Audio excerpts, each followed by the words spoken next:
What is going on, everyone? Hope you all are doing great. Welcome once again to another live show. The last live show we're going to do for 2023. I know that kind of the holidays are starting, so kind of going to take a break, a well-deserved break from this year. But first of all, I want to thank each and every one of you that tunes into the live show or listens to our podcast or follows us on social media. We really appreciate it. This is for you guys. We hope you enjoy it. We always welcome constructive criticism. We always welcome feedback. You can reach us through social media, Bass Kayak and Beers. You can email me at basskayakandbeers@gmail.com. We gladly like to hear from you guys. So if you're tuning into the live, welcome. We're going to have a great episode for you today, guys. Let us know where you're watching from. And if you have any questions on any of the topics that we're going to be talking about, feel free to put it up on the comments. We already got Albert Rock. Keep up the awesome work, Armando. Hope you and everyone had a wonderful Thanksgiving. Thank you, Albert. Same to you. And it's just not just me. Of course, we got Dan Perry, host and co-host of the Advanced Kayak Angler, along with new addition to the team. I shouldn't say new addition to the team because you've been doing it for what, like 2 months now, Kurt? Yeah, about 2 months. Yeah, you've been helping out with the Advanced Kayak Angler as a co-host. It's been going great. And I'm not just saying this because you are here. Since you got on, and no disrespect to Dan, because Dan does great, does amazing, but that give and take that you guys have, the conversation, having that level or element of you coming in, I've seen the uptick in our YouTube channel. I've seen it on Facebook. I've seen it on our plays in the MP3 format, and I've seen it on the comments section. So we're definitely glad you're here with us. I had to bring an actual pro to the Advanced Kayak Angler show. He is the advanced kayak angler. I'm the kayak angler. And some eye candy too for the ladies. Well, guys, thank you so much. I mean, you guys make me feel more than welcome. I really appreciate that. Nah, man, we're welcome to the team. Before we get started, how's everybody's week or weekend? Dan, let's start with you. What's up with you? Have you gone fishing? What's new? No, I haven't been fishing in a month and a half, I guess, since all in November. I haven't fished. Yeah, just with house stuff, moving back into our house and painting and everything else. And then the kid, he has a hockey tournament this weekend, so hockey started up. He does that 2 or 3 days a week, so it's just been busy. Hopefully on the 16th. I've got a day carved out to go fishing, and I might, because I actually don't tell the wife, but I just got Humminbird 360. Heck yeah! I haven't put it on yet, but yeah, I got that. I need to put that on tomorrow. My kayaks are still down at my mother-in-law, so I'm bringing them up here. I got my garage side cleaned out. I got a new kayak rack. I bought 2 new kayaks. Well, used one. Some guy was, I didn't mean to go on a whole thing here, but a guy was selling 2 Jackson Cruise 12s for $600. It's not bad. I was like, yeah, I had sold my Jackson bike because that thing sucks, and then so I got two Cruise. Like it just didn't paddle very well. It's like a flat, very barge like it didn't glide. It didn't paddle well. So I want a good paddling like creek boat. So now me and my wife and my kid has a skipper, but I bought a rack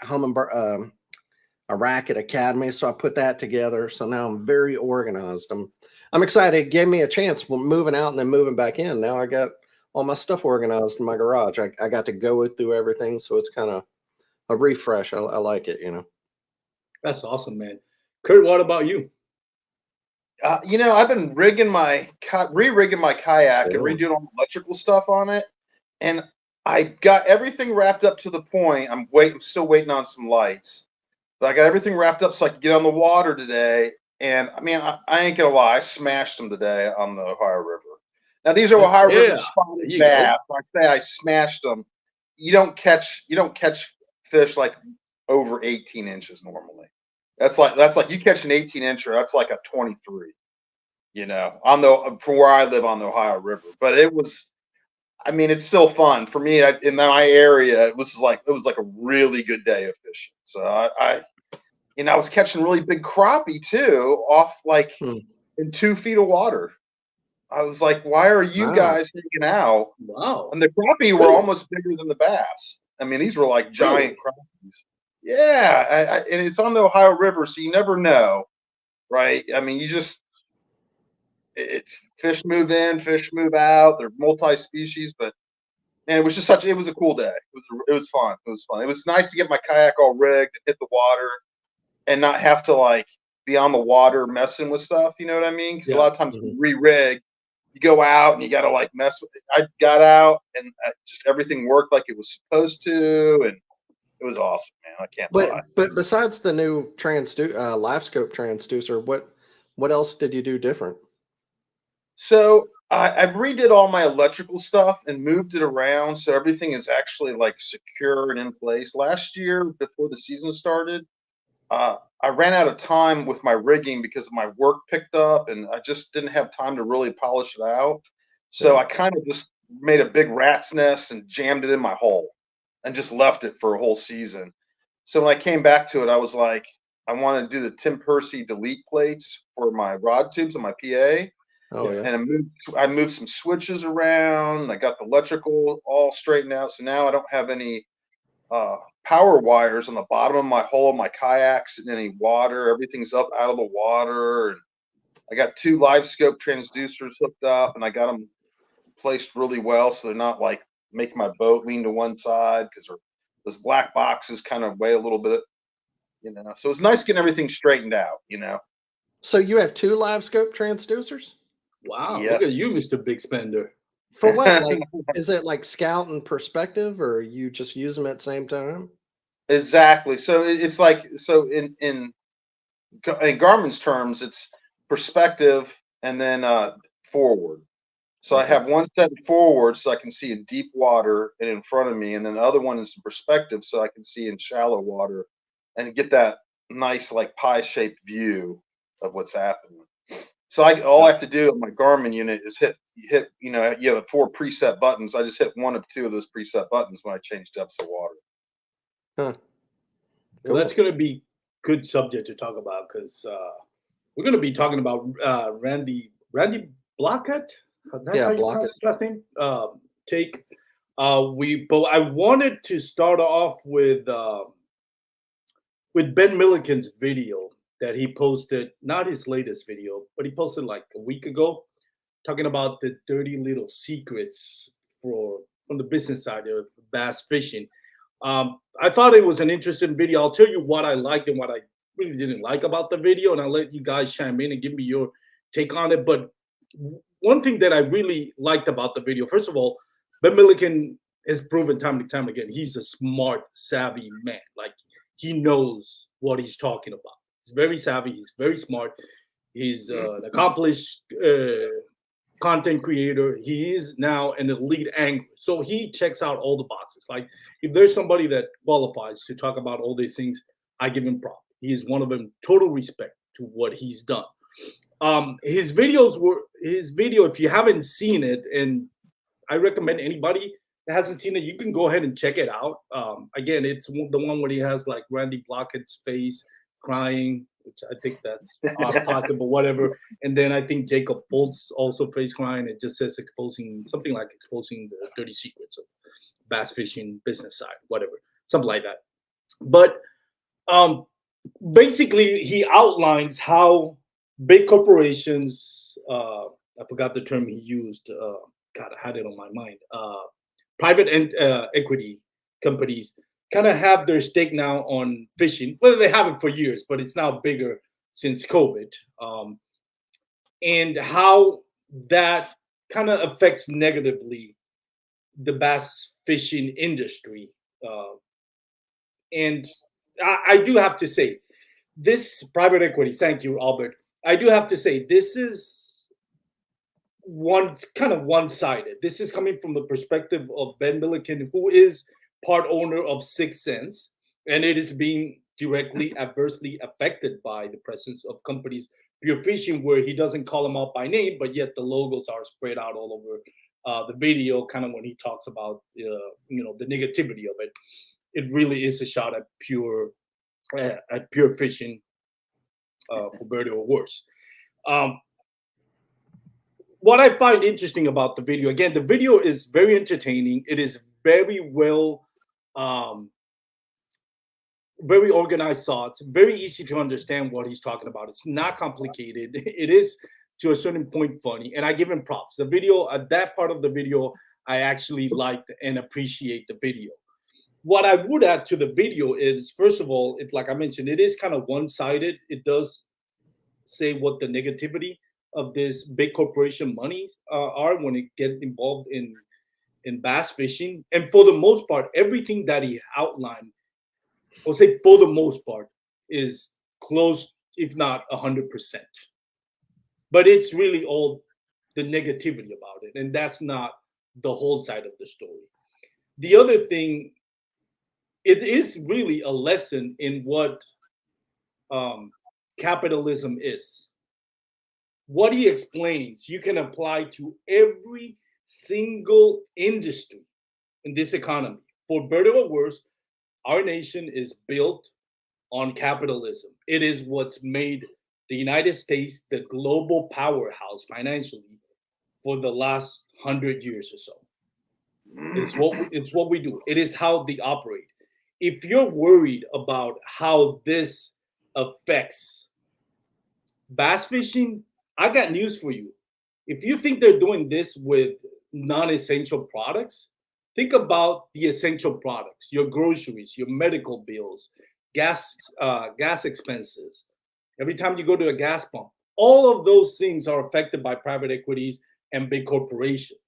If you're going to lose sleep over what private equities are doing, it's not going to be about what they're doing in bass fishing. Trust me, there's a lot more important things in your life that are negatively affected by big corporations than bass fishing, and you should worry about those. But it is everything he said about the negativity of it. I think it's 100% right. It is outlined, I think, very smartly. And again, I recommend anybody, if they haven't seen it, go watch it. It is heavy on the adult language. If that bothers you, then I don't recommend watching it. But if you're okay with that, go ahead and watch it. It's a very entertaining video, very informative.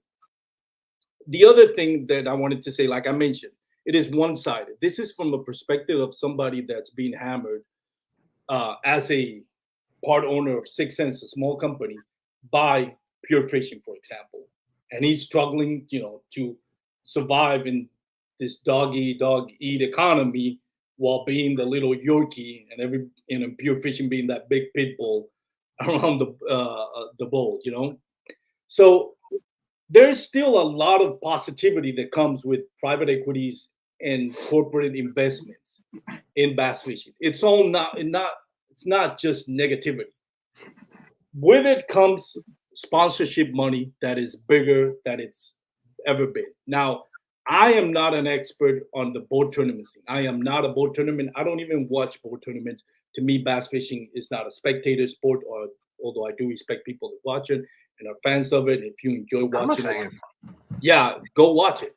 It's just not for me as a spectator. I love fishing it. I love competing it, but I don't compete in basketball tournaments. I compete in kayak tournaments where the payouts have increased. And part of it is the influx of these private equities and big corporations investing money in it.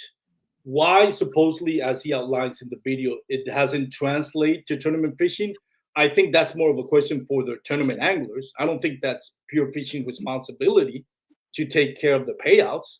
I think you have to talk to MLF, MPFL, and Bassmaster why, according to him, and I don't know for a fact, but I'm trusting him on this one, when he says the payouts have not increased over the last decade or so.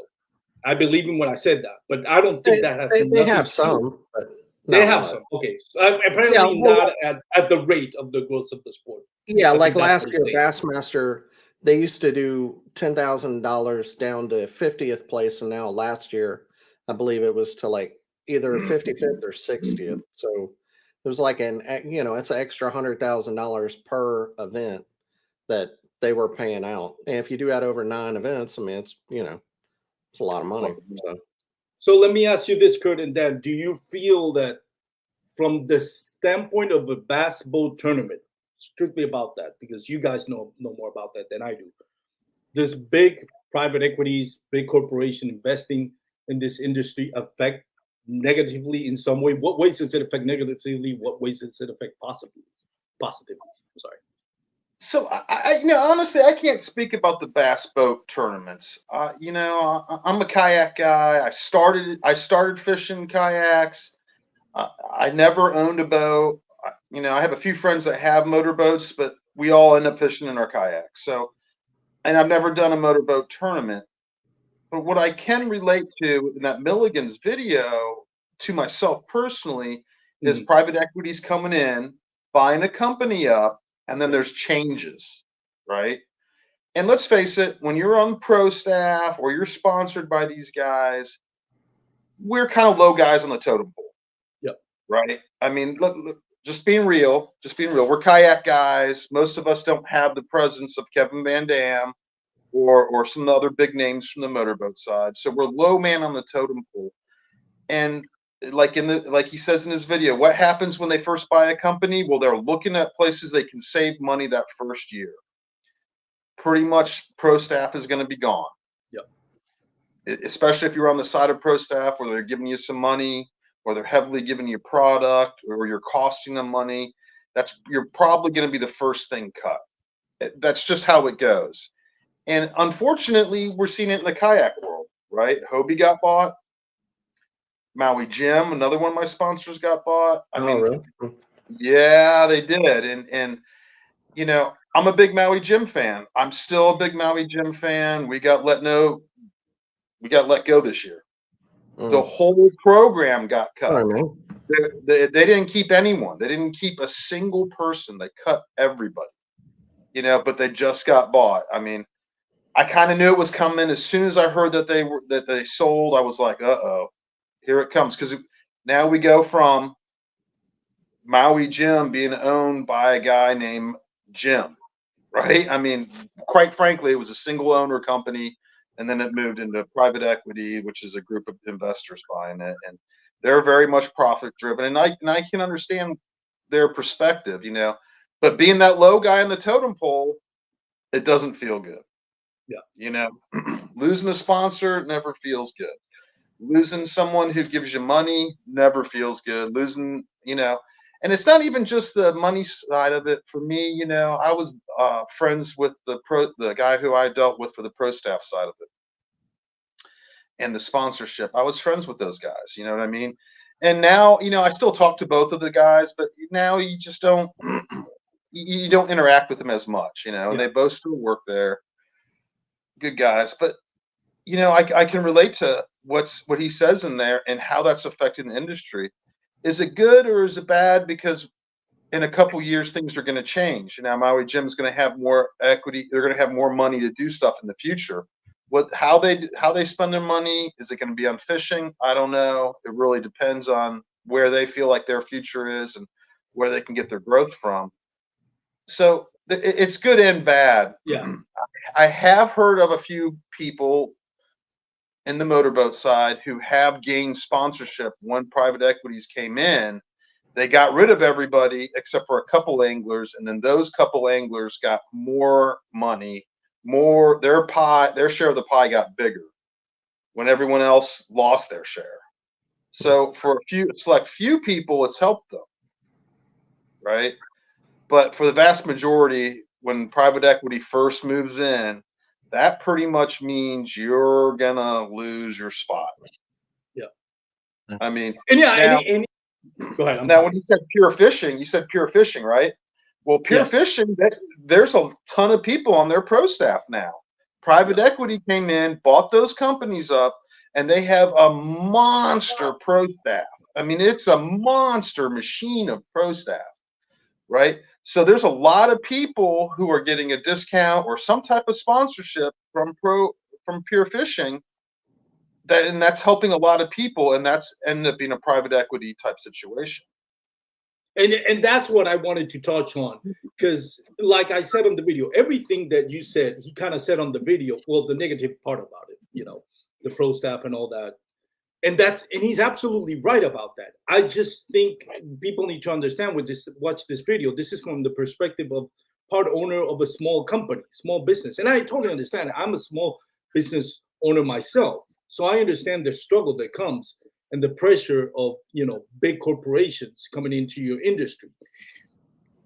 But there's still, what that video fails to show is what you just said. There is a lot of money, and what this, some like pure fishing is, what is they're doing is they're restructuring and they're maximizing their money. They're gonna say, okay, instead of just spreading out, the money into a bunch of anglers or content creators, we're gonna target the ones that have the most following, and that's what capitalism is in essence. Is the more capital you have, the more you're rewarded with it. So there is more money coming in.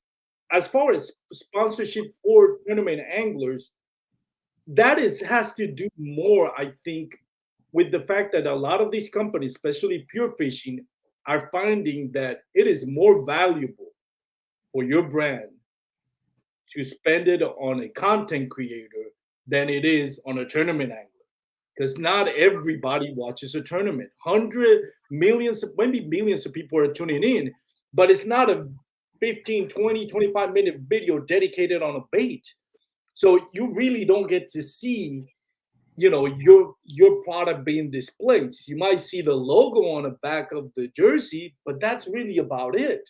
So they're finding value in it, and now they're saying, okay, this money, that we're still going to give some money out to tournament anglers, but the bigger cut of the pie is going to go to sponsorship. And I get it. Tournament anglers may be adversely affected by it, but there's another side that, and Jacob Foltz made a video about it, and he hit the nail on the head. Content creator is the road that it's going to, and you can't blame these companies for doing that, because that's each one of us. If you own a business, it's going to say, where can I maximize the money? And that's where you can maximize it. The other thing, can I jump in real quick? Yeah, you're making a really good point here. And there's something else, and here's kind of the ugly truth too.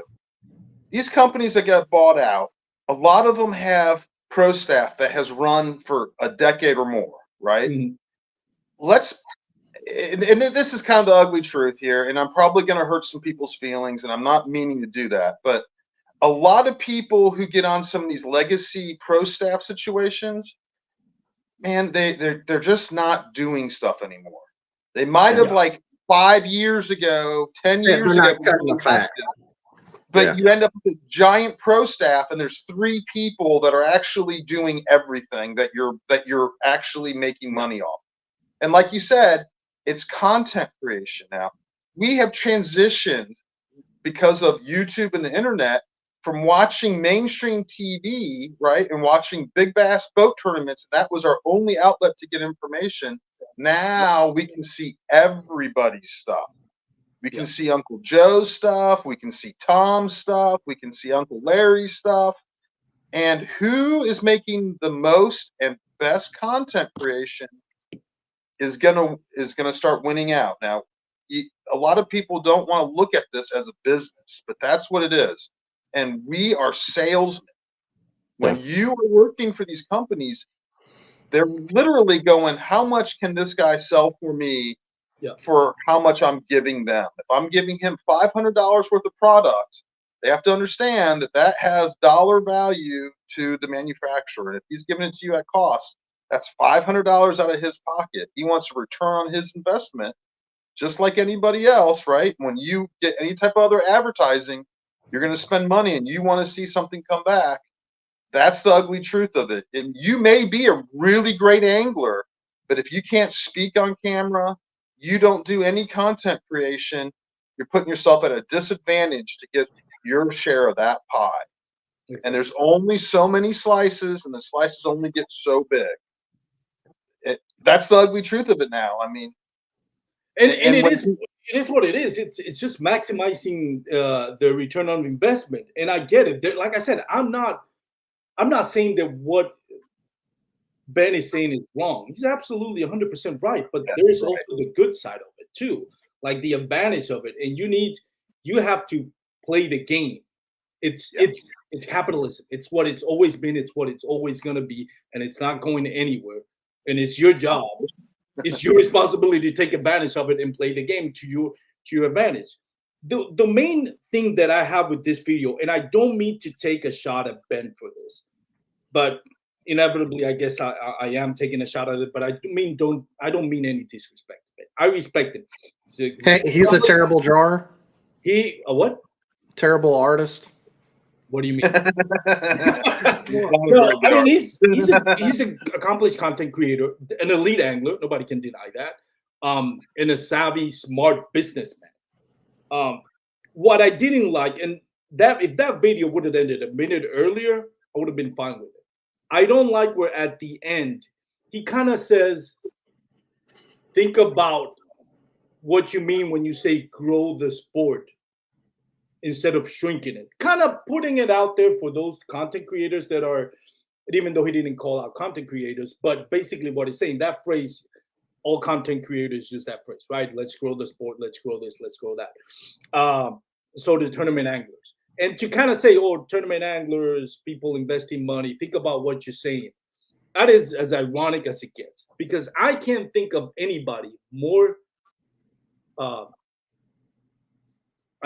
I want to measure my words, but really, I'm just going to say it, more cancerous to the bass fishing industry than Ben Milliken. Ben Milliken has a history of making this type of videos where he disrespects Blockhead and anybody else that has another opinion. He goes into podcasts. He does it on his channel, all for the growth of his brand. And that's the truth. That's the venue or the avenue that he has chosen to grow his channel. And I'm not here to criticize it. But the fact of the matter is, it's very divisive when he goes out and disrespect people like Randy Blockett. I've watched Randy Blockett's video. I don't always agree with Randy Blockett, but what I do appreciate and what I think people that love watching videos should take from Randy Blockett, even when he's venting about something, he's always putting a smile and showing respect to everybody else's opinion. Very drastic from what Ben Milliken does. That's his choice. But don't tell me that you're looking to grow, that you're all about growing the bass fishing community when you're being divisive and disrespectful just to prove a point. You can prove your point just like Randy Blockett tries to prove his point about forward-facing sonar, and yet I've never seen him cursed out or insult or be demeaning or condescending to anybody that has a different opinion on it, as far as I see. Maybe there is out there a video and I haven't seen it. So I think that is laughable that he would kind of at the end say that. I also think it is unfair now that you're an elite angler and you have your peers that compete the elite to kind of call them out and say, hey, if you're getting in bed with pure fishing, you're not growing the sport. Because essentially that's what you're saying when you say those comments at the end. Everybody has the right to make a living. Everybody has the right to live out their dreams as a professional bass fisherman and still provide for their family. If there's money out there to be made in sponsorship, whether you're a content creator like Alex Rod, one of my favorites ones, where you're a brilliant mind like Bailey Egbert, who works for Pure Fishing and is now making a career working in the bass fishing industry, which is what he's always wanted and something that he should be proud of. Whether it's any tournament angler out there that is directly tied with Pure Fishing, you should be able to make those choices without being criticized or question your moral or ethics. Because just because he owns 6 cents or part owner of 6 cents and he's being hammered by this company doesn't mean that everybody else has to align with it. He took his road to get to where he's at, and he should be very proud of what he's been able to accomplish. But just because somebody else took a different road to get to where he's at or even higher than where he is right now, doesn't mean their values are less moral or less ethical than yours, as long as you're doing something legally. Content creators that are out there trying to make a living, which we enjoy watching their videos, should be able to make a decision and say, hey, this money's coming in. If I don't take it, somebody else will. And guess what? That means I go back to my 9-to-5 job, which is probably working for some type of private equity, big corporation in some other industry. So I'm not gonna judge, and I don't think it's right for him to put it out there, kind of insinuating that if you are partnering up with Pure Fishing or any of the private equity big corporations, that somehow you're not interested in growing the sport. That is unfair and unprofessional. And Yeah, from but somebody who's very has made it a career to be divisive in this industry, I think it's just laughable. he made an example at the end where I'm guessing 6 cents. Somebody tried to buy it out, and whenever they couldn't, they took out their soft plastics manufacturer because they knew that they could hurt them by doing that. Because most companies can't, they can buy soft plastics manufactured from somebody like Missile Bait, 6 cents. All the smaller companies, they all have these, these manufacturers that do it. I know there's one down in Eufaula, Alabama that does it, but a lot of companies are having their baits all made at the same place. The bigger companies make them on their own overseas or whatever. But I think, there are some unfair business practices or unethical, like he was saying, where they bought out their manufacturer. So 6 cents couldn't compete. And, I'm sure they had to scramble then to get somebody else to make them. I think whenever bigger companies like that, and he had a specific example, are trying to do something unethical, if Pure Fishing was a company that did that, then you would want to be, if you're working for Pure Fishing and they did that, I don't know if they did or not. Whoever it was, it sounded like that's who did it. Then, you can't be completely happy with the company you work for.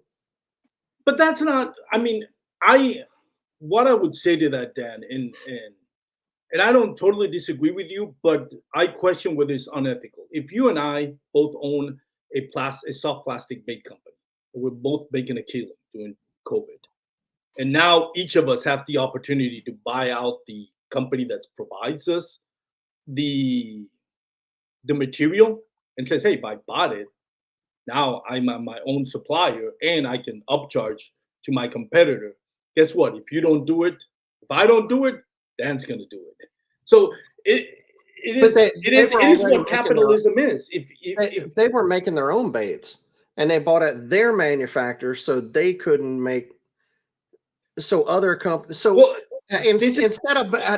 instead of like increasing market share through how good your product is, good sales, good marketing, things like that, you're buying out other manufacturers and to shut out the competition. That's an unfair business practice. It's not, it's not the right way to go about business. It's what I would say. It's what capitalism is. I'm not trying to defend it. I understand the moral or ethic implications about it.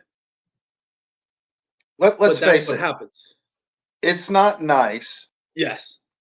Is it ethical? Not really.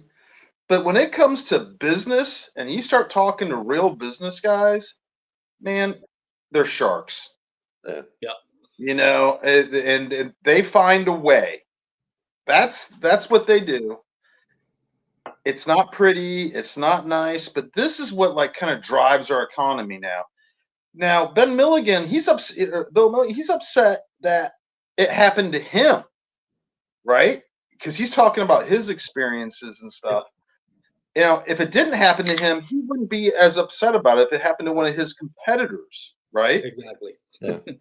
So, and ultimately, it may make him a better businessman, and it may make his company stronger because maybe, and I have no idea his situation here, but I'm just saying, generally speaking, when competition drives you and pushes you extra hard and you find a way through it and remain profitable, generally speaking, you're on the stronger end of it. You end up being stronger for that experience. Now, would I want that to happen to me? No. No, of course not. No, it's not friendly. It's not nice, and when you start talking like big business where these guys may not fish, they may be making decisions solely off of spreadsheets, solely off of bottom line. How many dollars do we put in? How many dollars did we get out? Have no feelings about the industry that they're in. They're just in it for the money. You're going to see stuff like that happen. We saw it with the Nessie, we alluded that to a previous. I don't know if it was on this podcast or a podcast that I was a guest on. It probably was on both. We see how Z-Man kind of operated with when they acquired the rights to make the chatterbaits. That was ethical. They paid out the angler who invented it. They settled on the price. They patented it. They worked out with Evergreen when Evergreen had something going on, and they made the jackhammer, and that is how you do it versus just kind of like, hey, this bait is killing it in the JDM world. Let's just let's see if we can replicate it and sell it here in the United States. Which, by the way, brings me to another point from the consumer standpoint, and this is whatever you feel about copying baits such as the Nessie. As a consumer, there's something you have to understand, because on the video he also kind of tells people, think about where you invest in your hard-earned money. Well, let me tell you this. For anybody that's watching or listening, you have the opportunity to buy a soft plastic glide bait for $45 plus shipping and handling, or you got the opportunity to buy that same design with some minor upgrades in the components for $12, which is what? I don't want to do math, but like one third, 1/4 of what it costs to get it online. Which one are you taking? Now, if your moral code tells you no, I want to buy from the original JDM part, more power to you. I salute you. That's great. But honestly, there's people out there that say, I don't want to spend $45 on a bait that I've never used just to get it hung up at some point and lose it, pay probably in the first day that I use it. Well, I can get it for $12 with some minor upgrades to it. So we all, as consumers, we all gripe about how prices go up and quality goes down. Where this is an example of a price going drastically down and a bait, which is actually, at least from what we've seen on videos, I haven't tried it, but seems to have some upgrades to some better quality components. So which one are we leaning on? I get the whole thing, the ethical thing about copying the bait. But as a consumer, I'm also like, which side are we leaning on here? But like the Rapala, you had the OSP Dolide Beaver that I use, and then that was about $12 a pack. Now Rapala Crush City, Jacob Wheeler's, and Kyle Welcher's deal where they have Rapala Crush City Bronco Bug, and it's like $3 cheaper a bag, maybe $4. I mean, it's not like 45 and 12. It's a lot closer. Although both of them are still too expensive, but the colors are a little bit better. They're a little bit more US based. It's a little bit cheaper. Mm-hmm. It was actually like a little bit bigger size, the first one they came out with, and maybe they'll have a junior version eventually. But like to listen to at ICAST, listen to Jacob Wheeler. Oh, we spent 2 years trying to figure this bait out and different prototypes. Winning the innovation prize was BS. That I'll agree. Come on. We spent 2 years in figuring out how to copy it just right. How to get just out of the patent. It took us 2 years to figure out how to, subvert that patent by just enough so it's legal. So that is an example of the negativity of private equity. But again, it's I'll say this again: if you're worried about private equities, worry about what they do with your grocery list every time you go to the gas pump. If you're more worried about where your next fluorocarbon line is coming from, more than you're worried about anything else, then you have to get your priorities in check on that one. Let's talk a little about other videos. And Dan, I want to start with you. Randy Blockett had an interesting video. And again, props to Randy Blockett. The guy, even when he's venting, his vibes is smiles and talk about it positively. I don't know that I agree with everything Randy Blockett said about forward-facing sonar. I sent you that video, Kurt. You've probably seen it as well. Yeah, you should have Kurt first. Kurt, I'll ask you, Kurt. Let me touch on one thing that I agree with him. And I think it takes away from the angler. Like when I started bass fishing, I think forward-facing sonar was just starting. So pretty much 1% of the bass fishing population or bass angler population had it. Um, whatever I've learned, it's map studying, watching patterns, reading books, reading blogs, watching videos. And he makes a good point where now if you have this technology, it's more about let me learn how to use this technology versus let me know how to learn how to bass fish. Because now, especially on the boat side of the world, you can put it in your, you can put it in your boat, scan on your side scan, find a brush pile, and just throw baits until one of them, eats it. Do you agree with that? What is your thoughts on it? Well, I saw the video when it first came out, and I rewatched it again today. And let's just say I don't agree with him. I think he sounds a little bit like an old cranky guy. And this is coming from an old cranky guy myself, right? I'm kind of old. I'm a little cranky. But he comes off to me as an old cranky guy who doesn't want to adjust to it. Let me ask you this. How many pro anglers are fishing without a fish finder? That's true. How many are fishing without side imaging?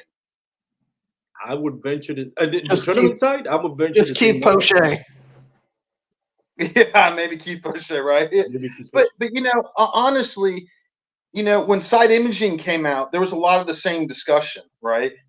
It's making bass fishing too easy. They can cover too much water too quickly.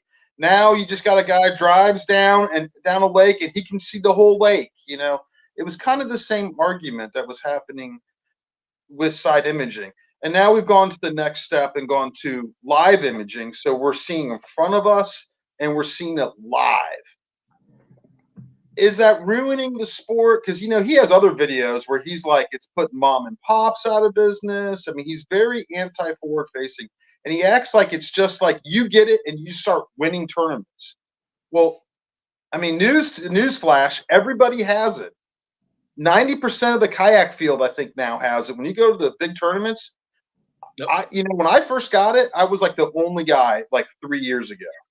Now it is like I just turn around and it's just like everybody's got it. Everybody's got it. I know guys who have 360 and forward-facing sonar on their kayaks. I mean, that's a lot of technology on your kayaks. And he acts like, like I said, like you get it and you just start winning. What it's doing is it's brought in a new set of anglers, and he's also upset that the new kids are winning, right? He's upset a little bit that the younger guys are now starting to take the place of the older guys. And he says, you don't even have to know seasonal movements. Well, guess what? If you don't know seasonal movements, whether you have forward-facing sonar or not, you're not going to be around the fish. Right? I mean, if you're fishing shallow when they're deep or you're fishing deep when they're shallow, it doesn't matter if you have forward-facing sonar. You're not going to see the fish. And here's the other thing now. Forward-facing sonar, it allows you to see fish, but it doesn't allow you to catch the fish. It doesn't allow you to necessarily know what species of fish is in front of you on a brush pile, or near a brush pile, or on a rock pile, or on a point. And everyone acts like, and I use it heavily, like I have 2 transducers, right? Forward and perspective mode. I use it a lot. And since I've gotten it, I've only cashed 1 check in those 3 years.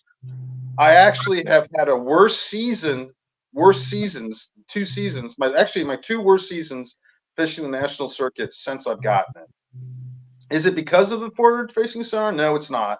I feel like it's actually helped me, and it's also actually helped me learn how fish react to certain situations.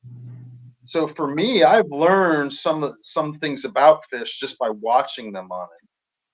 Now there are traps to it too, though, right? Yeah. People get it, and if you find fish that may not be biting.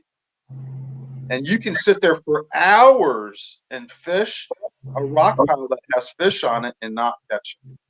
So it can actually chew up your time versus That's why you just going in. I had it and took it off, and that's why. Yeah, yeah. When I first got it, I would sit there until I, caught a fish, and I quickly learned that that's just not the way to use it. And I don't even use it anymore, hardly. I don't want to say at all, but I don't actually always look for fish.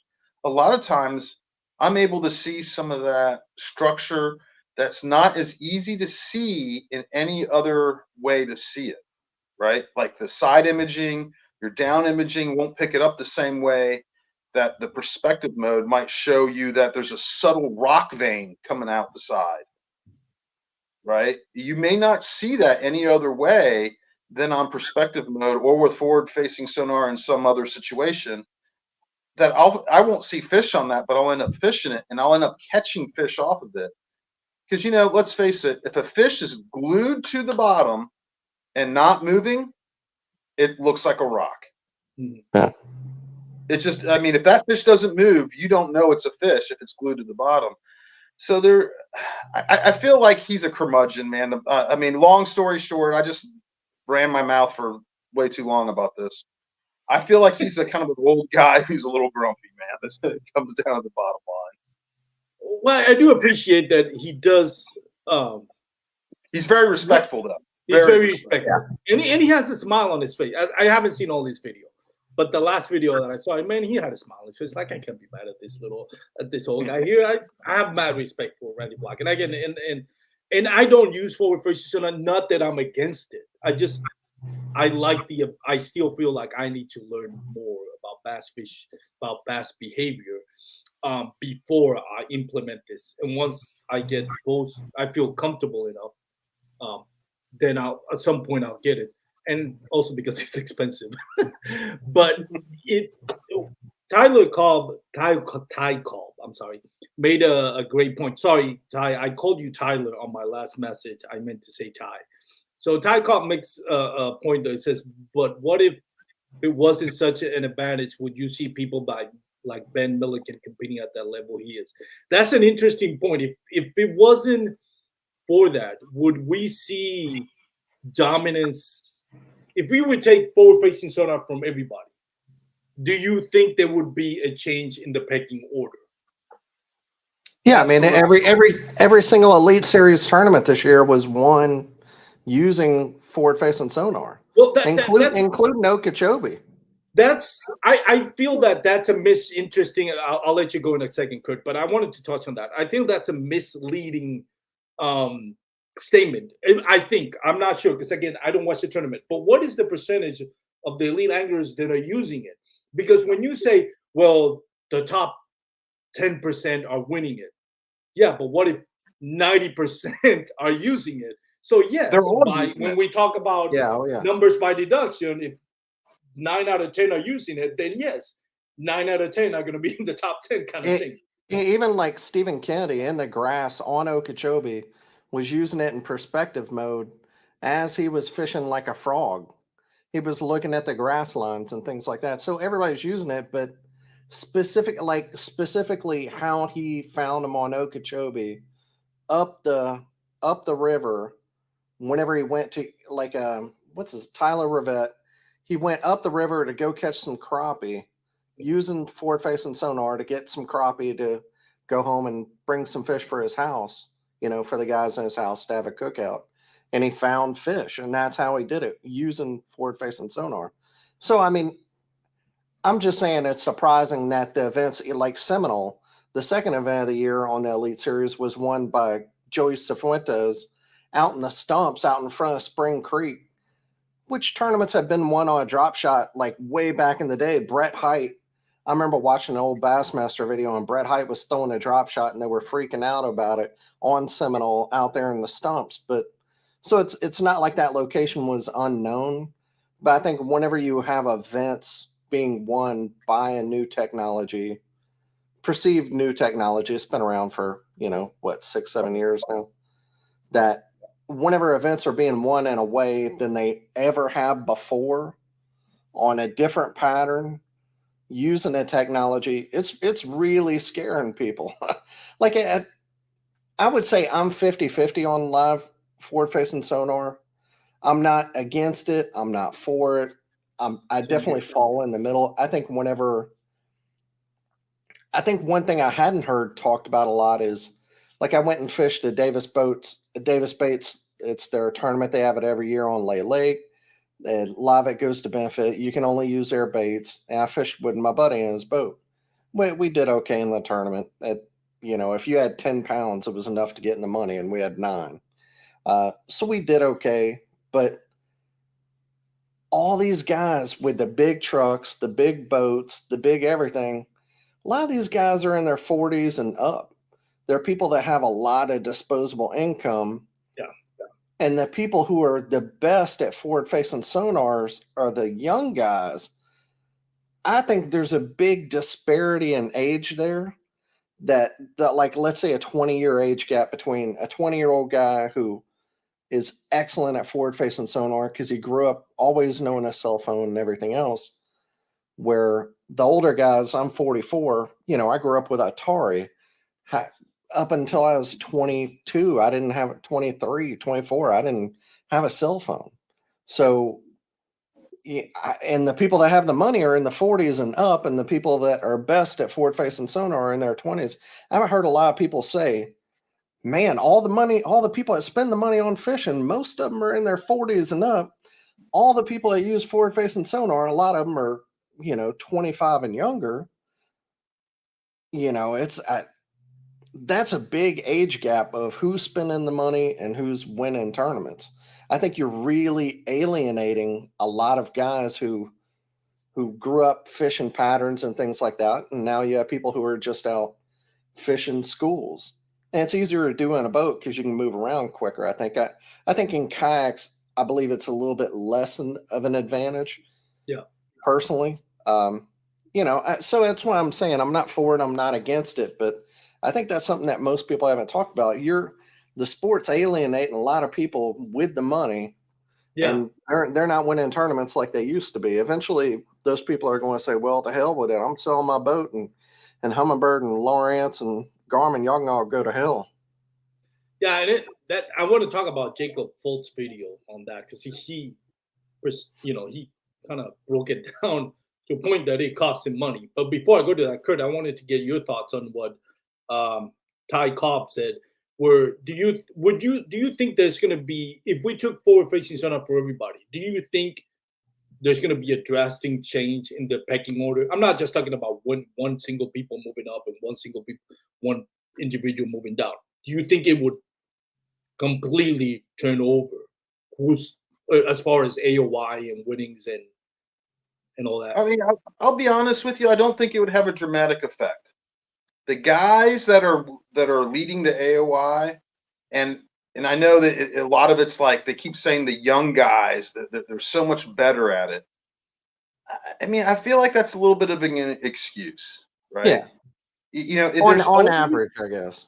Yeah. I mean, on an average, but I feel like so many people have it, so many people have access to it now. The guys who are older have the money to get it. They could be using it.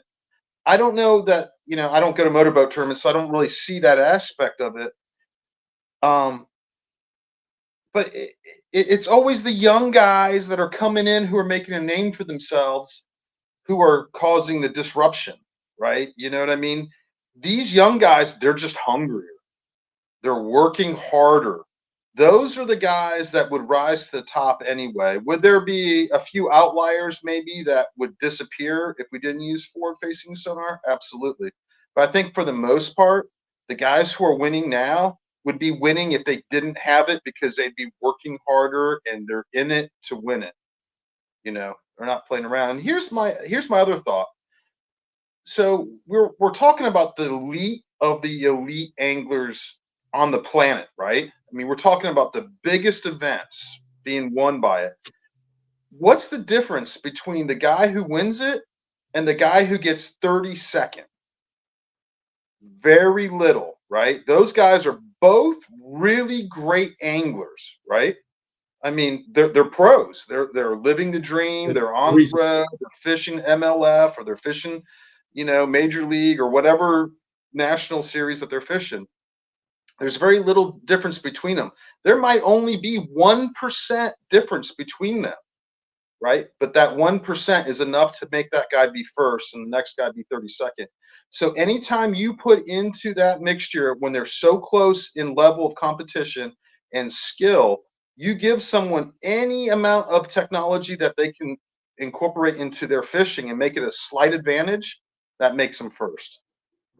So if some guy has a little bit better understanding of forward-facing sonar and you're both equal, he's going to be slightly better, and that's going to put him in first. I mean, the competition level is so tight, and everyone's trying so hard that I feel like that the guys who have a small amount of understanding more than the next guy, that's what's making the difference with the forward-facing sonars and these guys battling each other. I think it's here to stay. Everybody has it. It's not. I don't see any of the major tournaments saying you can't use it. I mean, we got to accept that it's here. Yeah. Oh yeah. I agree. One thing that he did mention, and I've read this before in other posts, but it's a great point. When the Alabama rig came out, it was banned, and the reason why Bassmasters say it was banned because it didn't align with what bass fishing is, or the nature of what it bass fishing is, whatever that means. And I'm paraphrasing; I don't know the exact words. The reason why forward facing hasn't been banned is money. If you're gonna tell me you're gonna ban the Alabama rig just because it has 5 hooks and it's not really bass fishing, then okay. that's the biggest case that I can see that is like, yeah, that's a little bit of a damaging to the image of Bassmaster. That is, but so here's the other objective. What happens? Let's go back in time a little bit to when Kentucky Lake was all about ledge fishing when they had summer tournaments. Yeah. What were those guys using to fish ledges? Oh, side imaging, down imaging, and they were using their fish finders. Now, the same scenario again. They're all equal, but one guy he knows how to eke out a little bit better settings on his fish finder. And what does that do for him? That gives him just a super slight advantage over everybody else. And he ends up winning the tournament. Those guys were staring at their fish finders all day long. Everyone says it's boring to stare at your fish finder and watch these guys fish. I say the new guys just don't talk enough. The old guys, when they were ledge fishing, they'd be telling you what they're seeing on their fish finder. They'd be talking to the camera when they're making casts. They'd be they would just be entertaining. Where the new guys, they need some coaching because they're staring at their fish finder and they're just not saying anything, and they're not acting like the camera's on them. They're not acting like they're there for entertainment. And I think that's actually some of the part that we're missing as far as the pros go and being entertaining for everybody is that the new guys just aren't entertaining. And I think that has a little bit to do with sponsorship money from big companies. Of course, Garmin, Mega Live, all those fish finder companies are going to shell out a little bit more money because they want their products to be there. So the most successful anglers, that's the ones that's going to be showing on the TV, right? Because they're going to be constantly being featured there. But also, I think when it comes to bait companies, it kind of devalues their baits because, in a sense, and let me explain before I let you comment on this. What I would think is, if you're a spectator and you're watching it, you're more, I guess, vested in the idea of, hey, this forward-facing sonars is working and it's showing you how they react to the bait. So it kind of devalues the bait. Like all of a sudden now the bait is not just important. So it is, but I can see how it devalues, and the companies now are saying, well, wait a minute. when you got an angler, it's just like, oh, this bait didn't work. Now let me throw this other bait and all that. Then it kind of lessens the value of the bait. Whereas before that, like you mentioned, an angler would catch it and would show the bait. This is how I caught him. Versus I tried this, and it works. I had to use this. But I'm not a spectator of the sport. Dan, I'll refer to you on this one. Do you get bored with how the product is presented now on TV when you see all these anglers just staring at their screens? As a spectator, I'm not talking to you as what your experience fishing, just as a spectator. Yeah, I mean it's like any of the Great Lakes tournaments, things like that, where you would watch them, and even if they were fishing 2D, and they were right above them, jigging on them or whatever they were, drop shot, whatever.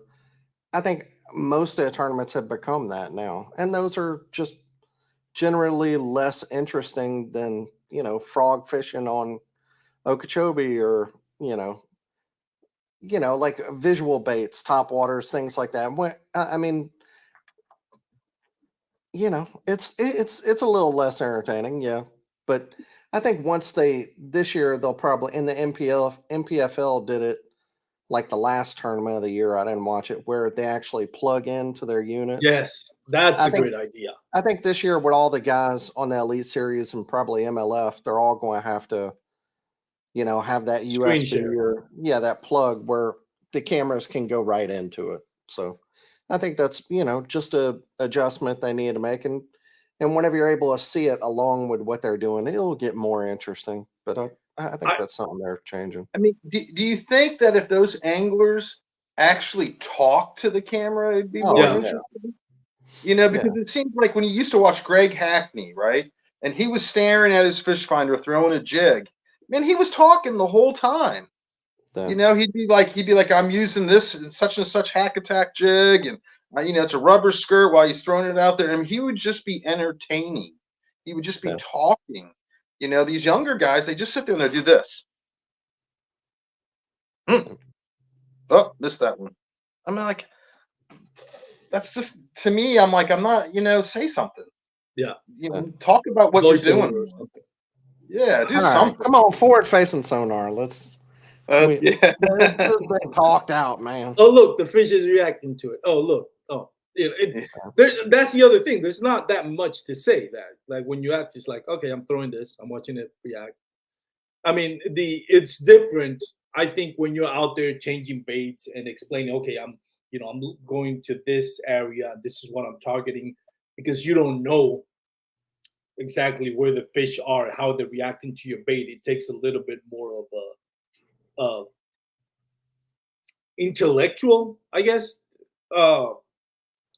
advantage to say, okay, well, this didn't work, that worked. And I'm not saying about being smart, but maybe having knowledge of the area, having knowledge of the lake and how fish react to it, and having knowledge of the species. How a smallmouth bass angler is gonna know better how a smallmouth bass react versus a largemouth angler. And I'm making that separation. For example, I fish here in Texas, hardly any smallmouth bass. I don't know much about the biological, reaction of a smallmouth bass as much as I do about largemouth bass. So that is that aspect that is kind of taken away, because now you can watch them react on the forward facing sonar. So I think it does dilute some of the advantages of being experienced and knowledgeable with this. That an angler that spent half a century just learning how to bass fish and learning how they react without being the advantages of seeing it on live is definitely going to have an advantage over a new kid that's only been doing it for like maybe a decade or so. And if you take the live scope away from it, I think that's a logical conclusion. But moving on to another subject, Jacob Folt's video. My heart goes out to that kid. He made this video where he was, very honest without being disrespectful about how elite tournament business side of it works. And then like as soon as that video went live, he lost all, if not most, of his sponsors because he made that video. Have you Arc guys rods watched and that his video, and what are your thoughts on it? Arc rods and his boat dealer. He made $7,000 in 2 years. Shows up on the Elite Series and is expecting sponsors to throw money at him. And he's like, $7,000 in 2 years. I'm going broke, folks. I mean, I think the whole thing with that is, now we are, before tournament fishing was the only place. To me, like I'm a tournament angler. I'm not going to watch Yak Pack go fishing or some other dude who isn't a pro because they haven't proven that they don't have the credentials. They haven't proven themselves that they're the best in the country. So I'm not going to watch them. Um, some of them can be a little entertaining. My kid likes watching them, and sometimes I will. But Not a John B fan, Alex Perry fan. yeah, I don't watch any of that. But they, so I don't know. I mean, nowadays the industry is different. If you want to do it on a PKA or pro level, you need to, you are a marketing arm of the company, and the tournament wins just give you the credentials to help you sell product. But you're a salesman, and if you're not putting in all the effort that all the other salesmen are, like Jacob Wheeler, wins all the tournaments, makes all the videos, helps design baits, does everything. He is all the social media out there all the time, and you can't. It doesn't matter. Jacob Wheeler is working a lot harder than Jacob Fouts. That's just like however you want to put it. Fouts is getting outworked by Wheeler. Yep. I mean, that's it, and that's all there is to it. It's whatever kind of work it is. You're not putting in damn near the amount of effort Wheeler or Justin Lucas or any of these other KVD. Heck, he's retired. He's still putting out everything. So, yeah. I get the feeling that Jacob Fultz is, and that's kind of where my heart goes out to him.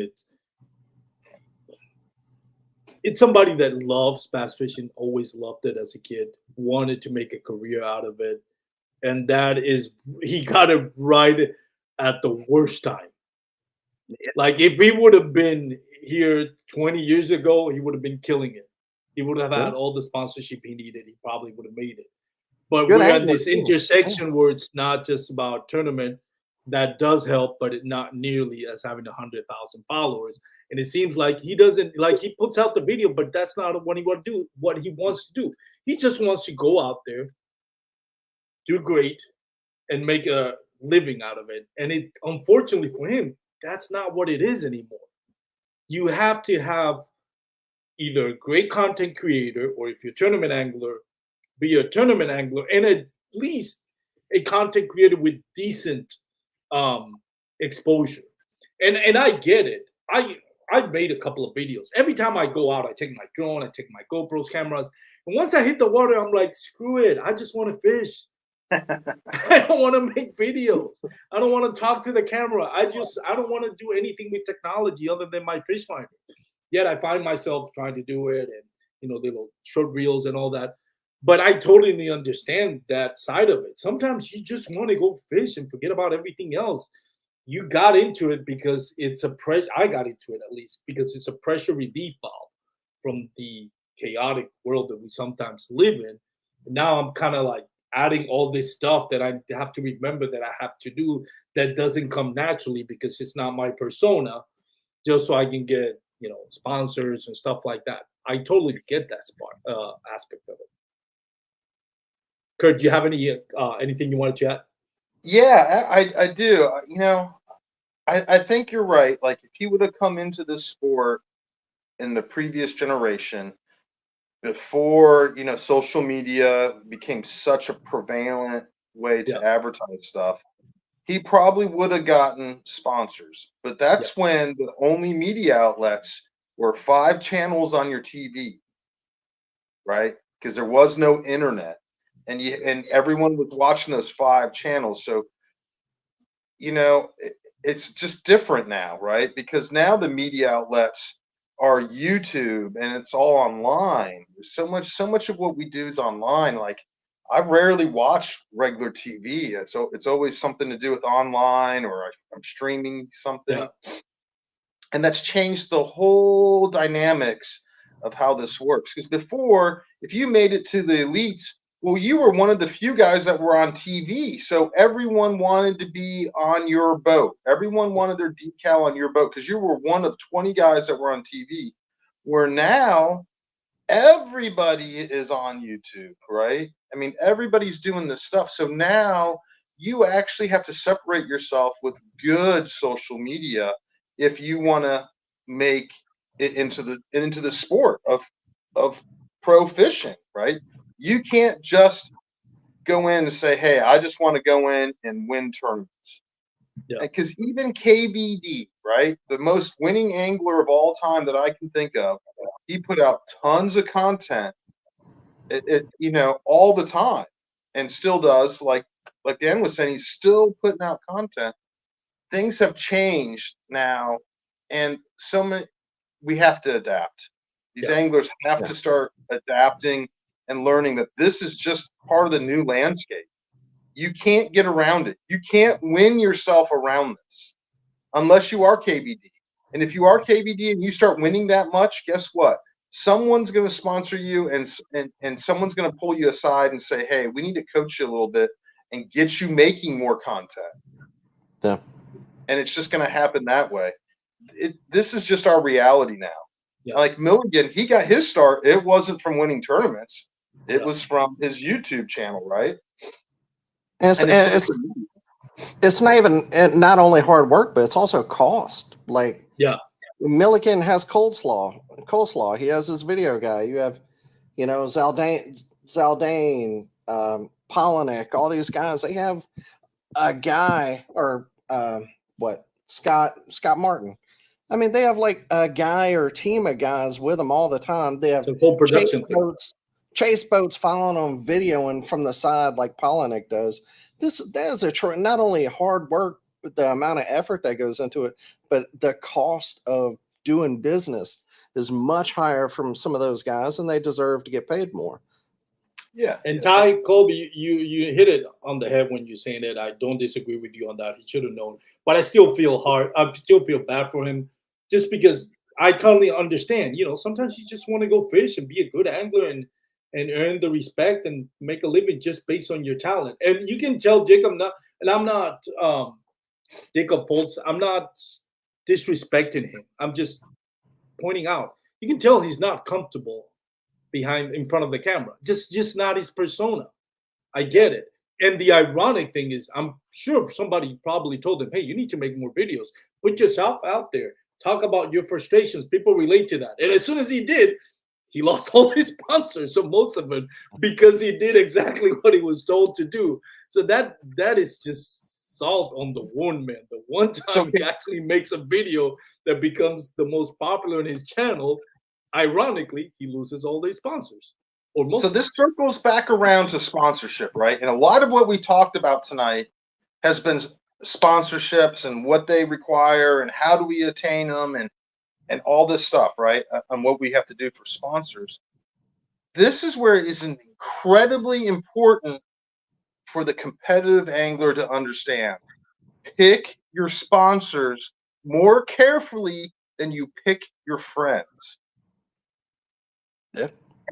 People won't understand that until you're in the game and see what happens when you work with sponsors that are really good sponsors and they're really good people versus someone you just have a business relationship with and you don't really know them and they don't really know you. You get the dynamic changes dramatically. Someone lost all their sponsors for making a video, or almost all their sponsors. He didn't lose all of them. He lost, 90% of them, right? A couple stayed with them. He lost $6,000. Yeah. I mean, dude, how many days of work is that? Were those sponsors even worth that $6,000? I'm just putting up a number just because he said he had 7,000. Yeah. Well, exactly though. But if which is not that much. Right. Yeah. If you went to work, how long would it take you to make that money versus how much time you spent with the sponsors? Yeah. But this is where having sponsors picking really good quality sponsors is really important, because those are the ones that stand by you when times are good, and they also stand by you when times are bad, or Yeah. you make a mistake. They still stand by you. They're not just going to drop you because of some video you made that wasn't even about them, and it wasn't even negative, about them. I've seen It's just, worse things being said on social media than that. For yo, crying out yeah, loud. Yeah. absolutely. It's just one of those things that people forget, that everyone's just chasing that sponsorship, and this is one of those situations where if he would have picked maybe some better sponsors, maybe they all would have stayed with him. Speaking of, shout out Mike at Untamed Tackle. Y'all got the best jigs out there. Sorry. Anyway. All right, Social we're media kind of marketing winding right it there. down.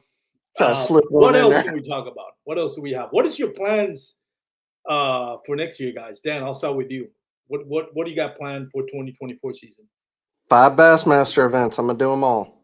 Are you decided? We were talking about that yesterday. Yeah. Are you gonna do Well, any of the Hobie BOS? I'm going to do one Hobie on Logan Martin because it's coming here.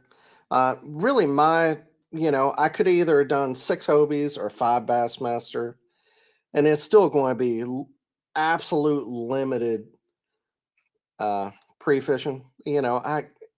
My wife, we're going to go take them up to like Devil's Tower and Mount Rushmore and stuff like that, Deadwood and stuff like that this year. I went there as a kid, so we're going to take the kid up there. So that's 5 days of vacation with 2 weekends. That's a 9-day vacation up there. So that's 5 vacation days. So that leaves me with 10 plus 4 sick days, a birthday, and 2 floating holidays. Do we need to edit this? Is your boss gonna watch this? So I wonder why Dan is sick today. So right now I'm figured out it's going to cost me 12 vacation days to fish all the tournaments I want to, which is a couple more than what I have to use. So I'm gonna figure that out. But I'm gonna do them all. But pre-fishing is going to be like 1 day at most. I'm gonna have to land on them. So. Well, you had a great 2023 season, by the way. Congratulations. Yeah. Well, I'm still going. I'm going to be. We have our statewide tournament that's on top of other trails. I'm going to be I'll be able to fish all 5 of them. That's our like high money tournament in the state. And I'll get to fish like a couple of Coleman kayak anglers and like 5 Iron City events, which is the local club I help run. 5 out of 6 of those. So it's 19 tournaments in total. That's like my wish list. My spreadsheet I sent to my wife. So she was like, "Oh, so I won't see you." There's like one stretch. It's like 6 weeks in a row. And so yeah, it's all front loaded. Like there's nothing at the end of the year. But so my wish list is 19 tournaments. We'll see. Hopefully I'm able to get like 17. I would be very happy. I think this year I fished 17. I would be totally happy with that. But all the Bassmaster events, that's the important part. And Kurt, what about you? I'm going to be doing Hobie and Bassmaster. I'm going to try to hit as many as I can. I haven't dialed in exactly which ones I'm going to because, like I live in the real world, so I have a budget, so I have to pick and choose. I can't just say I'm going to do everything. You're not going to call in sick. Yeah, exactly. I work for myself, so when I call in sick, I don't make any money. So it's a balancing act, and it's also with my wife, right? I made some agreements with her this year going into it that I wouldn't fish every weekend, right? I wouldn't fish because I did that the year before. Like Dan said, 6 weeks in a row. She's like, I kind of like you. I'd like to see you. And I'm like, I kind of like you. I like you too. I want to see you. I'm not sick of you yet. Yeah, exactly. So my wife likes me and I like her. So that's good. That's good. It's a balancing act, But I haven't dialed it in yet, and I'll probably throw in some Kentucky ones. The bluegrass kayak anglers, they put on some great events, and I'll probably throw in a few of those. So we'll see. I haven't worked out my schedule exactly, but I'll be doing those 2 major national trails. I wanted to do both the BOS and the Bass Nation. I'm definitely going to try to do at least 3 or 4 of the Bass Nation or Bassmaster. Bass Nations are the local ones. Bassmasters. I'm going to try to do some of the Bass Nations local in Texas, which they're going to start their, in 2024. It's going to be their inaugural season. So I'm definitely going to try to do some of those. I wanted to do 3 of the Bassmaster kayak series, maybe 4. And I thought I was going to be able to do 3 of the Hobie BOS, but turns out Sam Rabin, 11th of February, I got something going on. So I'm not going to be able to make it to Sam Rabin. So I might just have to stick with 2 or maybe just 1. Jay, is that Gay Pride Parade your thing? No, just kidding. Dang, Just where did kidding. that come from? I don't know. Sorry. Wow. That's how All right. Yeah. All right, good one. Good one. Touche, buddy. Touche. No, it's not. Not that I know. I don't know when it is. I don't know. They don't celebrate here in Alabama. Not No, that there's anything wrong Oh, with you that. married my cousins. Yeah. But anyways, so what I wanted to talk to you about this, Dan, and also Kurt. You seem to heavily favored all this kayak national trails to go into 4, minimum 4 to compete for AOY. Bassmasters sticking with 3. And correct me if I'm wrong. Hobie B was 4 last year, and it's going back to 3 this year, or it's just always been 3. It was 4 last year, and it'll be 3 this year. Because I think that more than anything, people talk about them not allowing motors, but I think that more than anything is what really affected their turnouts when they went back to 4. Plus the fact that they increased the price. And I'll make my pitch for why I think 3rd is the route to go as far as financially for these trails. Now, I would have said, hey, if Hobie BOS is only gonna keep it to 4, I'm not going out of state because I don't, I have to travel way too much to be able to do 4, and I can't do it. But so I would have just say, hey, I'm just going to fish the 2 Texas trails and that's it. But if you bring it to 3, then I would say, okay, I'm going to fish. Well, I can't fish the Sam Rayburn for other reasons. But at that point where I didn't know Austin Steele wasn't going to be able to make Sam Rayburn, my thought was like, okay, you put it into 3, I will fish Patman Lake and I will fish Sam Rayburn. So it's only one time that I really have to travel out of state. And of course, you want to do more than 3. You want to give yourself, a couple of outs if you can. But at least, I can make 3 events. So now I'm thinking, okay, I'm willing to invest on a 3rd one. But if you're going up to 4th, I'm not going to invest on a 3rd one because I'm not going to be able to invest on a 4th one anyway. So why spend my money on a 3rd? And I think Steve Owens made the right decision when he went to 3. I would have not even considered competing for the AOY, especially because Bassmasters only has 5 trails. When you think about it, they have 2 close to Dallas and 1 in Alabama, which will be my furthest one. But I sure as heck ain't driving all the way to South Carolina, and I'm not driving to, and I don't think most people are driving to Susquehanna. And by the same token, those Northeast anglers, they'll do South Carolina, they'll do Susquehanna, but not all of them. Most of them are not going to venture all the way down. If it would have been 4, would have ventured all the way to Alabama and then all the way to Texas. Like it's not. It makes more sense to put it down to 3 because you're going to get more people to say, okay, I'm willing to make a run at AOY. What are your thoughts on it, Dan? I know you were against it, but what are your thoughts? I want it to be, if it could be 5, it'd be 5. And I say that because I'm going to get whooped next year. That's fine. I wanted to fill some holes in my game this year. So I said, I'm just going to fish local. Because 2 years before that, I had done KFL. And I was traveling around for that. And we won KFL championship. And that was great. And last year, I filled the holes in my game. I learned a lot. Had a lot of success. And now I'm going back out nationally. I want to fish against the best of the best. I want to see where the hell I stack up. I want to know how good I want to fish against the best at every single tournament. And I want to know how good I am. And I want to embrace the suck.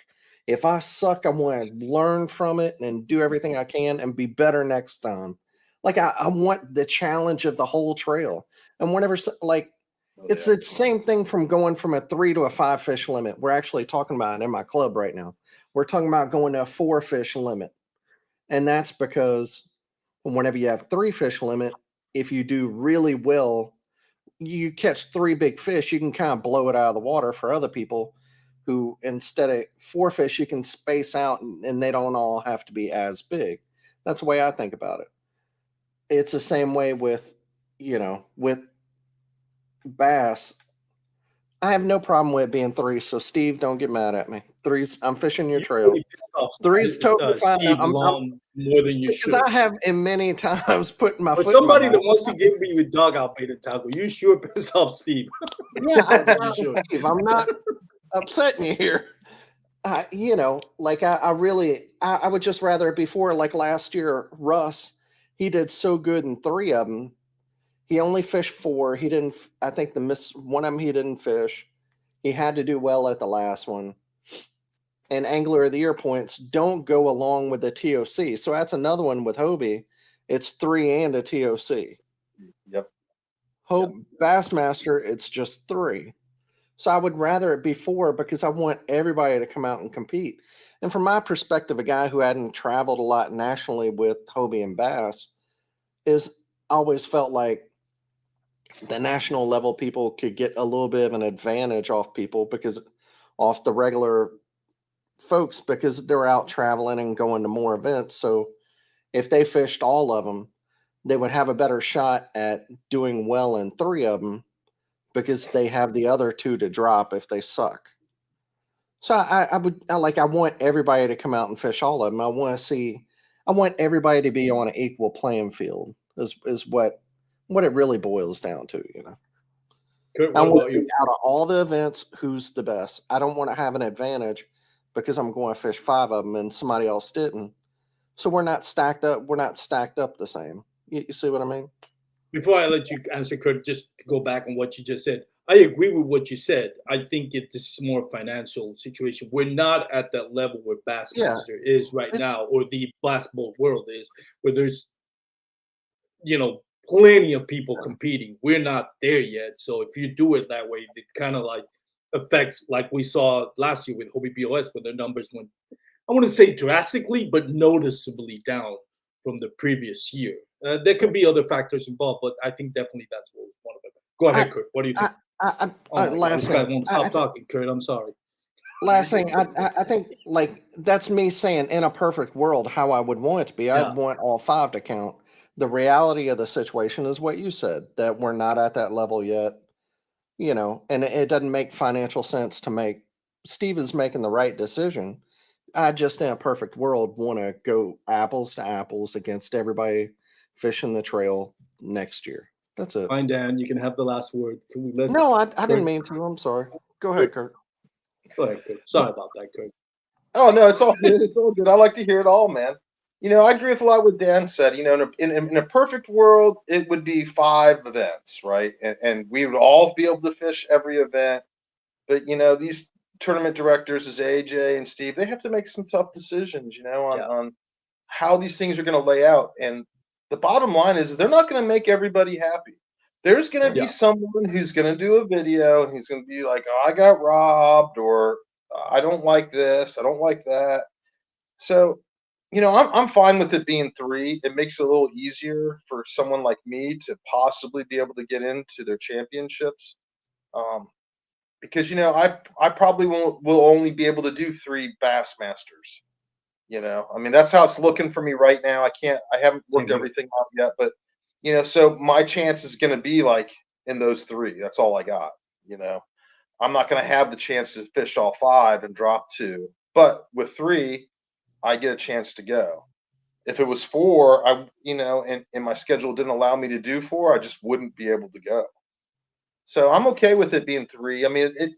let's face it, this is still a working person sport. Yeah. 90, the elite anglers, and I'm do that in parentheses, are almost all of them have day jobs, except for like 2 or 3 people, maybe 2 or 3 people. We all have day jobs. I don't know anyone besides a couple, and we all know who they are, who don't have those day jobs, who have the ability to travel and just do all the tournaments. So, this fits into that working person's perspective for the sport. Well, guys, I think that's about wraps it up. Anything last words before we head out? Sorry, Steve. Steve, please get him on your pro staff. No, but seriously, before we close out, we want to thank you again for an amazing year. You guys, everyone that watches, listen, likes our posts, comment on our post on social media. We really appreciate it. We love this, not because we're making money out of it, but because we really enjoy it. And we hope it goes to the point where where at least we can get some stuff that we can start doing giveaways and kind of pay it back to you, the community that support us. We're very thankful. Again, if you listen to us on our MP3 format, whether it's Spotify or Apple Podcasts, please leave us a review. If it can be a good 5-star review, yes. If it can be a 5-star review, we love it even better. Not a bad review, not a 4-star, not a 2-star, not a 3-star. 5-star review would really help out with the growth of the podcast. Share our content. Remember, you can follow us on Facebook, Instagram. What else? YouTube. You can check out our episodes. We have a live show for the most part every Thursdays, and we have the Advanced Kayak Angler with your host Dan Perry and Kurt Smith, where you can learn a lot.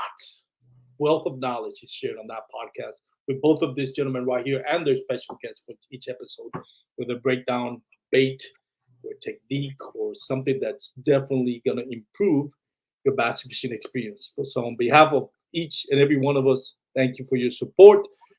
Dan, are we going to still have one more show from you, or are we done with all the shows until January? All right, so we're January we'll start back up. Let me look at the calendar and compromise myself here when we're going to start back up. So we should start backing up the first week of January. We'll have January 3rd will be the first episode for the Advanced Kayak Angler, and January 4th, God willing, we will have our first live show.